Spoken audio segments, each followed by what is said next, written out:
উনি উনার কবরে এখনো জীবিত অবস্থায় আছেন, হায়াতুন নবী। তবে আমরা এখন যেরকম জীবিত এরকম নয়, বারজাকি জগতের জীবিত। তিনি ইন্তেকাল করেছেন, মৃত্যুবরণ করেছেন নিঃসন্দেহে। তিনি বারজাকি জগতে চলে গিয়েছেন, কিন্তু সেই জগতে তিনি জীবিত। আমরা যখন নবী সাল্লাল্লাহু আলাইহি ওয়াসাল্লামকে সালাম দেই, দুরূদ পাঠ করি, বিষ্ণু সাল্লাল্লাহু আলাইহি ওয়াসাল্লাম কবর থেকে ওই সালামের উত্তর দেন। আল্লাহ তাআলা ওনার রূহটাকে ফিরিয়ে দেন, উত্তর দেন। সাহাবারা বললেন, ইয়া রাসূলুল্লাহ, কিভাবে আপনি উত্তর দেন? আপনার দেহ মাটি খেয়ে ফেলবে না? রাসূল সাল্লাল্লাহু আলাইহি ওয়াসাল্লাম বললেন, ইন্নাল্লাহা তাবারাকা ওয়া তাআলা হাররামা আলাল আরদি আজসাদাল আম্বিয়া। আল্লাহ তাআলা নবীদের দেহকে নষ্ট করা মাটির জন্য হারাম করে দিয়েছেন। কোন মাটি কোন নবীর দেহকে টাচ করতে পারে না, নষ্ট করতে পারে না। নবীরা কবরে জীবিত, সেখানে সালাত আদায় করে, তাদেরকে স্পেশাল রিজিক দেয়া হয়। এটাকেই বলা হয় হায়াতুন নবী। তিনি বারজাকি জগতে জীবিত। বিষ্ণু সাল্লাল্লাহু আলাইহি ওয়াসাল্লাম যখন এই হাদিস বললেন যে সবচাইতে যদি আমাকে কেউ ভালো না বাসে, সে মুমিন নয়, ওমরে ফারুক তো অবাক হয়ে গেলেন। উনি কিছুক্ষণ আগে বলতেছিলেন যে ইয়া রাসূলুল্লাহ, আমি আপনাকে সবচাইতে বেশি ভালোবাসি, তবে ইল্লা নাফসি, আমার নিজের আত্মাটারে আমি এর চেয়ে বেশি ভালোবাসি।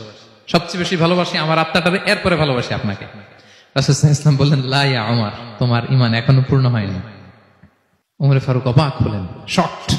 তিনি বললেন, এতে যদি আমার ঈমানই পূর্ণ না হয়, যার কারণে আমি আখিরাত চিনলাম, জান্নাত চিনলাম, আল্লাহর পরিচয় পেলাম, তিনি তো আমার কাছে সবচেয়ে বেশি প্রিয়। মুহূর্তেই তিনি দ্ব্যর্থহীন কণ্ঠে ঘোষণা করলেন যে ইয়া রাসূলুল্লাহ, ঠিক এই মুহূর্ত থেকে দুনিয়ার সবকিছু, এমনকি আমার নিজের জানের চাইতেও, আত্মার চাইতেও আমি আপনাকে বেশি ভালোবাসি।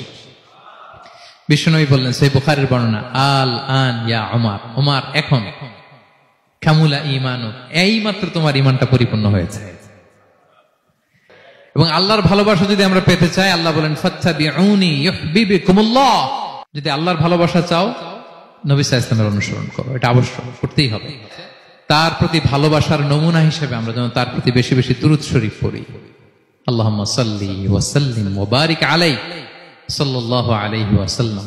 আল্লাহুম্মা সাল্লি আলা মুহাম্মদ ওয়া আলা আলি মুহাম্মদ কামা সাল্লাইতা আলা ইব্রাহিম وعلى آل إبراهيم إنك حميد مجيد اللهم بارك على محمد وعلى آل محمد كما باركت على إبراهيم وعلى آل إبراهيم إنك حميد مجيد। পারেন না এগুলো আপনারা? যে যেটা পারেন বেশি বেশি দুরূদ পড়বেন। দুরূদ এটা এমন ইবাদত, এই ইবাদত আল্লাহ নিজেও করে, ফেরেশতাদেরও করতে বলে, আমাদেরও করতে বলে। ইন্নাল্লাহা ওয়া মালাইকাতাহু ইউসাল্লুনা আলান নবী। আল্লাহ এবং ফেরেশতা ওনারাও রাসূল সাল্লাল্লাহু আলাইহি ওয়াসাল্লামের উপর দুরূদ পাঠায়। হে বিশ্বাসীরা, ইয়া আইয়ুহাল্লাযীনা আমানু সাল্লু আলাইহি ওয়া সাল্লিমু তাসলিমা। আল্লাহুম্মা সাল্লি ওয়া সাল্লিম ওয়া বারিক আলাইহি। রাসূল সাল্লাল্লাহু আলাইহি ওয়াসাল্লামের উপর বেশি বেশি দুরূদ পাঠ করতে হবে। একবার যে দুরূদ পড়ে, আল্লাহ বলে তার উপর আমি 10টা রহমত নাযিল করি। বিশেষ করে জুমার দিনে রাসূল সাল্লাল্লাহু আলাইহি ওয়াসাল্লামের প্রতি আমরা যেন বেশি বেশি দুরূদ পড়ি। কোন দিনে মনে থাকবে? জুমার দিনে এক সুন্নাত হচ্ছে সূরা কাহাফ তেলাওয়াত করা, আর একটা সুন্নাত হচ্ছে বেশি বেশি বিষ্ণু সাল্লাল্লাহু আলাইহি ওয়াসাল্লামের উপর কি পড়া? দুরূদ পাঠ করা। মনে থাকবে তো? আওয়াজ করে বলুন।